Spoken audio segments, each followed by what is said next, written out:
నమస్తే కేటెన్ ఫోనిస్. రాష్ట్రంలో ఉన్న వాస్తవ ఆర్థిక పరిస్థితి ప్రజల ముందు ఉంచుతాం. సంపాదన సృష్టిస్తేనే రాష్ట్ర ఆదాయం పెరుగుతుంది. ఇప్పటికే సూపర్ 6లో చెప్పిన పథకాలు అమలు చేస్తున్నాం. మిగిలిన పథకాల అమలుకు ఇప్పటికే డేట్లు ఇచ్చాం. సంక్షేమ పథకాల అమల్లోకి వెనుకడుగు వేయం. ప్రజలు మాకు ఇచ్చిన ఈ హోదాని, మాపై ఉంచిన నమ్మకాన్ని ఎప్పటికీ వమ్ము చేయం.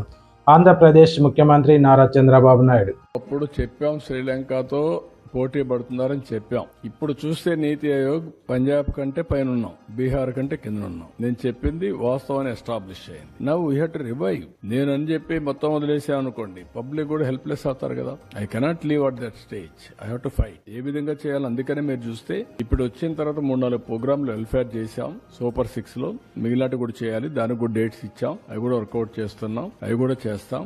ఏ విధంగా తీసుకెళ్లాలో తీసుకెళ్లి మళ్ళా దీన్ని గట్టెక్కించి రాష్ట్రాన్ని గాడిలో పెడతాం. Will do it. అందుకే మమ్మల్ని నమ్మారు. 93% స్ట్రైక్ రేట్ ఇచ్చారంటే ఒక నమ్మకం, ఒక విశ్వాసం, ఒక ట్రస్ట్. ఆ ట్రస్ట్ ని బ్రీచ్ చేస్తే కరెక్ట్ కాదు. వాళ్ళ మారిగా బాధ్యత రాహిత్యంగా పనిచేయలేం, అట్లని చెప్పి ఇచ్చలవిడిగా చేయలేం. నేను అందుకనే ప్రజల్ని కాన్ఫిడెన్స్ తీసుకుంటున్నాను. I want to place everything before public. Time to time ఇస్తాను. నేను అన్ని చేస్తాను. చేసిన తర్వాత ఏది కూడా సంపద సృష్టించినా, ఆదాయాన్ని పెంచినా, ఆదాయం ఎవరికి చెందుతుంది? It is a public. What all I create wealth, it is a public property. అందుకనే ఇవన్నీ చేసి వాళ్ళకు కూడా గవర్నమెంట్ లో డబ్బులు సంపద సృష్టించడమే కాదు, రైట్ టైంలో వాళ్ళకు కూడా వెసులుబాటు రావాలి. లేదు నేను సంపద సృష్టిస్తున్నాను తర్వాత ఇస్తాను, మీరు మాత్రం సఫర్ కండి అంటే సఫర్ అవడానికి సిద్ధంగా లేరు. ఒక మిస్ గవర్నెన్స్, ఒక కరప్ట్ గవర్నెన్స్ చేసినప్పుడు దాన్ని కరెక్ట్ చేసి మళ్ళీ నేను ఏ విధంగా ట్రాక్ లో పెట్టాను, ట్రాక్ లో పెట్టడమే కాకుండా వాళ్ళ ఇబ్బందులు కూడా అధిగమించే విధంగా I have to plan it.